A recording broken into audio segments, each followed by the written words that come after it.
What's going on, everyone? Juicebags here, and welcome back to some Dungeon Defenders 2. This is my official full playthrough for 2022. Now, I didn't do one in 2021 because really nothing had changed since the 2020 playthrough, and to be completely honest with you, really nothing has changed since then now as well. Still going to progress through the game exactly in the same fashion. However, people have been requesting a 2022 version of the same playthrough. Now, here we are at the end of January in true Dungeon Defenders 2 format. The Christmas event is still going. Milk this for what it's worth, y'all. I'm not going to use it on this playthrough. However, loot the tree every day if you're just starting in DD2 and get yourself a present. It probably won't be here much longer, I would guess. However, it's still here today. Yep, it's more than a month past Christmas now. But, you know, we still get free presents. So get the presents. Now, additionally, you've got your daily gift right here. It's 1,000 gold. The majority of the time, this is not going to help you out any. In fact, these daily gifts are just 1,000 times trashier than the old daily gifts. A huge difference. What more can you say? Most of the stuff here is going to be either cosmetic or a novelty item. Now, you can use the consumable items you get to get through the game a little bit quicker. However, the majority of the stuff in here is just absolute junk. So we got us a little barbarian cosmetic. So we've got a standard issue green quality cosmetic for a character that we don't have or intend to use at all. Anyway, enough about the daily rewards. Well, what should you be doing right when you finish the campaign? Well, first things first, you should have 4 heroes in your deck. You have one of each hero. Always keep all 4 slots full, particularly as you're leveling, as the XP is going to be split per slot. Now, once you get one character to level 50, you're going to be able to just create characters at level 50. So just get them to a level 50 and keep your deck full. That makes it a lot easier to just navigate and get through the maps. Now, I'm going to be playing on lots of different heroes through this one. You all know my favorite is the monk, but I got no gear on my monk yet. Just going through the tutorial, we of course got a sword. We got a totem here I threw on my spike blockades for my squire. I did put the armor that I found on my apprentice, and we got that apprentice weapon, of course, as part of the tutorial. And then we got a medallion on a flamethrower here. Found a bow, but haven't put anything else on the huntress yet. And then on the monk, we've got a medallion on a flame aura as well. So right now, I'm going to be going all fire, flame auras, and flamethrowers with some walls. Enjoy your blockades now, y'all, because you won't be using them later on. That is for darn sure. So, yeah, get your blockades out there and make them happen. Anyway, let's hop on in. Our next quest is going to be the Defend the Ramparts. So let's go ahead and get it. We'll move right on along to the Ramparts, and let's go for it. Now, playing it on normal, hard, whatever, it's kind of a trivial difference between the two. It's your choice. You're not getting any real benefit for playing it on hard, so my suggestion, if you're a first-time player, is just blast through the campaign, because you're never going to go back to it. There's never a reason to do these maps more than once. So just get through the campaign and get through till you get to a point where you can actually start playing and progressing in the game. So we're going to start up with 800 mana here. So this is our build mana. How do we want to build this out? Well, let's go, let's wall it off right about here. We'll throw some auras in the business. In fact, I think we'll just aura up down a lane.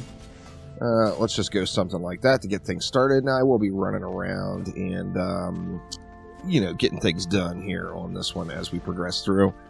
Let's see. Let's go ahead and go something like that. We're going to aura it up again. Just straight on out. In fact, here we'll go something like that. We're down to 440 left, so we are starting to run out of our build mana. We're going to be able to pick some up during the wave and get some building in. But let's just go ahead and start wave 1 off just with a little bit of aura spam. So we'll just get these auras going all the way down the lane. Just get a little bit of tickle damage going on these enemies, really all the way throughout. Where do we want to block this lane off? I guess let's go, yeah, let's just go right here. And then we'll spend our... Actually, we're going to have a little bit left over after we spam this all the way up, aren't we? Let's see, we got 110 left over. What do we want to do with that? We've got that one spammed all the way up to spawn. We can get this one up further. Spam this one up a little bit further. Now make sure to, you know, build out strong lanes and weak lanes. That way you can ignore lanes altogether. We're going to make this a strong lane, it looks like. And let's just let it fly here. So, to start things off, since this is all the gear I've got, I am going to be DPSing on the Apprentice. One thing you'll find out is early game, your abilities are super, super strong, super, super useful. So make sure you're spamming those abilities up, as they will just get the job done for you. Now, taking a look at what's going on here, just about everything is getting burned down. No real issues. One of the good things about the Apprentice early game is that Tornado, the second ability. You're going to have that unlocked just from going through the tutorial, and it is just incredibly cool, particularly early game. Gives you a little bit of crowd control, gets some nice damage out there as well. What hero you play through the campaign just 100% does not matter at all. Just pick who you like, who looks like it would be the most fun to you. If you're a hack and slash kind of person, by all means, get your hacking and your slashing on. If you are a range type person, then pick between one of your casters or your huntress. You know, do whatever. Let's see. So we got lots more mana. I think we will just continue to spam it out. And really, this could almost be a representation of the entire campaign right here. Because just spamming flame auras around is a awfully useful type of build through not only just the campaign, but getting through some of the later game and expeditions as well. Now, what else do we want? Do we want some... I don't have another relic, do I? No more relics quite yet. Actually, I could steal one. Let's steal this, and we'll put this on our Lightning Strike aura. Now, the Lightning Strike aura is going to be a single target defense. It's not going to be as... not going to put out as much damage overall, because it's only going to be hitting one target at a time as the Flame aura, but it does hit hard.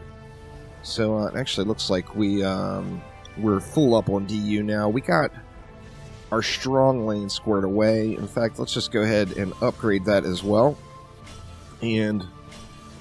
I mean, we shouldn't have to really look over here at all through the rest of the match. So let's just go ahead and head on over. This middle area is a double lane, of course. So very good choice defending in that area, as it's just going to...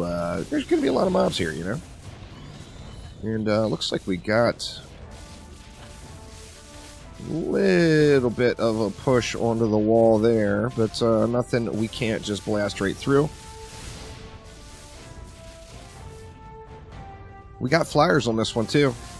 So our first introduction of the flyers here on this map should be pretty trivial though. Just got to burn them out. So of course we could have thrown in something to assist with the flyers, but since this is just the start, or this is the first appearance of flyers really, it's just quite trivial just to kill them yourself. You can even throw some auras up top there on the lanes, and that will help thin them out a bit as they come in. But yeah, GG on the flyers. So let's see here. Wrecking it up. Let's go ahead and get some upgrades into this lane. We'll hit that wall as well. Let's go ahead and get this lane upgraded. Once again, we'll hit the wall as well here. And then let's see. Let's just check this wall over here. That wall looks like it was untouched the entire time. So we are in pretty darn good shape. Let's see, let's just take our 300, and we'll kind of just go into these auras that are going to get, you know, the most use here. Something like that, and let's just let it fly. Once again, just going to manually kill the flyer, so pretty easy to deal with at this stage in the game. Of course, flyers do get much more intense later on, but, you know, this is the campaign. Just playing through, learning all the stuff and things, and just getting through it. I actually debated on skipping the entire campaign on this playthrough and starting right on expeditions, but I figured I would go ahead and record the entire experience for anyone that is interested. We'll be through the campaign here in no time, and we'll be getting into those expedition tiers once we get through that. Just keep on burning them here.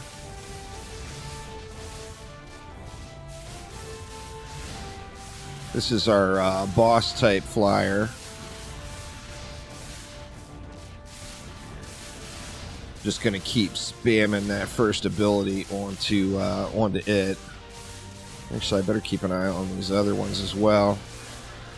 They die pretty easy, so once you get them marked up on the Apprentice, if you use your first ability there, those flyers will get wrecked pretty fast. And moving right along to wave number 4, where do we want to go? Well, I mean, once again, we got our strong lanes. This lane didn't get touched again. Let's just throw a few upgrades on those closest to the wall there in case anything does push. And then we can get a couple more upgrades in over here. See, this wall is still getting hit. So let's throw a few more ups on that lane. And then spend the rest of our mana just repairing this one. That wall got hit, but it looks like it only got hit once. So not a huge deal there. Let's just let it fly here in wave number 4. And just going to park right here. Going to continue and park right here. Now, I'm going to go through these maps pretty quick. You know, obviously I've done this about 6 million times now. So getting through the campaign is quite the trivial experience here, since I have played the game so many times. But that won't be the same case for everybody. So this is just a representation of what someone would do that wants to completely lazy mode through the campaign without buying any additional heroes. Now, obviously, you get lots of options if you do want to purchase a few additional heroes. But you really don't need to. Also, you don't need to panic if, like, you see auras are starting to go down or get really, really low out there. Those auras are right at the entry where the enemies come out of the spawner. You can run over there and repair them up, and it's actually good practice to do so. But you can also just ignore it, and, you know, they're not going anywhere. So we see here that even with the crappy gear, I still had 1,800 health on that one. Now, it does tick away quick. You see it went from 6,300 down to 1,800. But sometimes the flashing red on the screen, like you see on the mini-map right there, is not something you really need to panic over, particularly if you're using aura-type defenses. But that will get it for this episode. That was the normal Ramparts in campaign mode in Dungeon Defenders 2. So let's go ahead and pop this chest open and see what kind of hotness we got. We got absolutely nothing. And that's going to get it for now, though. So thank you all so much for watching, and I will see ya next time around. Take it easy.